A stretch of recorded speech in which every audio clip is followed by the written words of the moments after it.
Alors, on est parti mercredi 2 septembre, à peu près à l'heure du déjeuner. On ne savait pas trop où on allait, on ne savait pas trop ce qu'on faisait.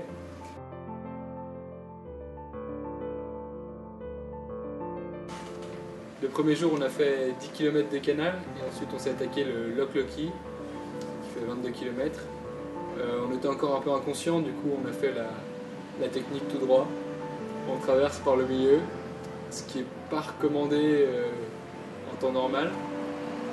Il faut savoir qu'à chaque écluse, il fallait qu'on sorte notre canoë de l'eau et qu'on le porte, le canoë avec toutes nos affaires, jusqu'à l'autre côté de l'écluse pour le redéposer.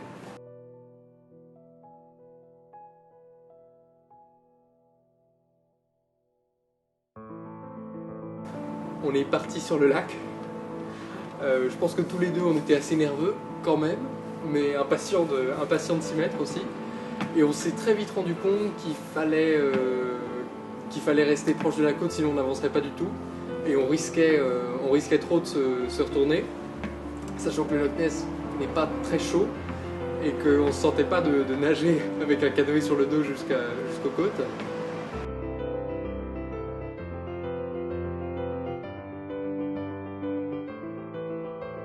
Il faut savoir que c'était des très grosses journées de Loch Ness.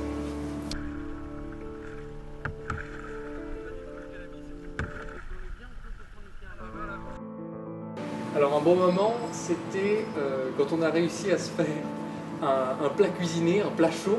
On a réussi à se faire une plâtrée de pâtes sur notre feu le second soir.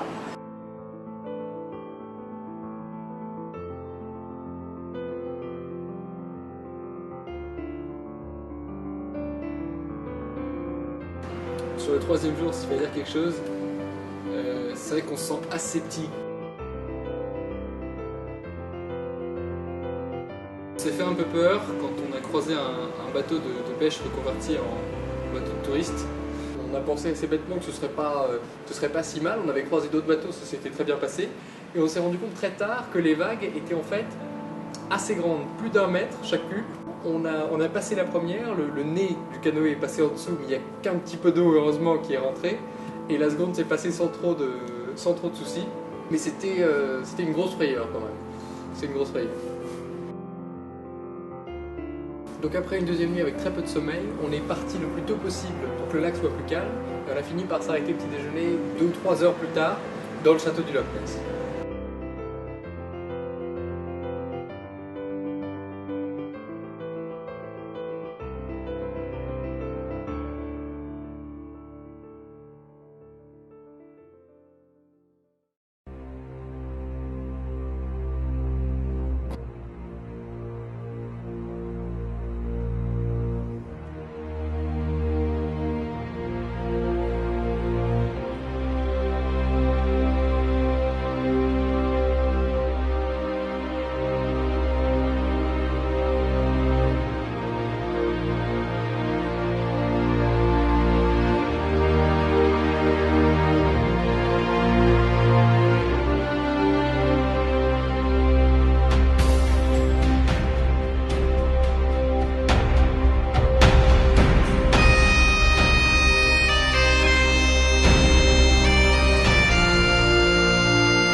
On est parti en Écosse, on a fait 100 km en canoë, mais c'est de vous que dépend le succès du défi Écosse 2015, c'est vous qui écrivez la dernière page de cette aventure.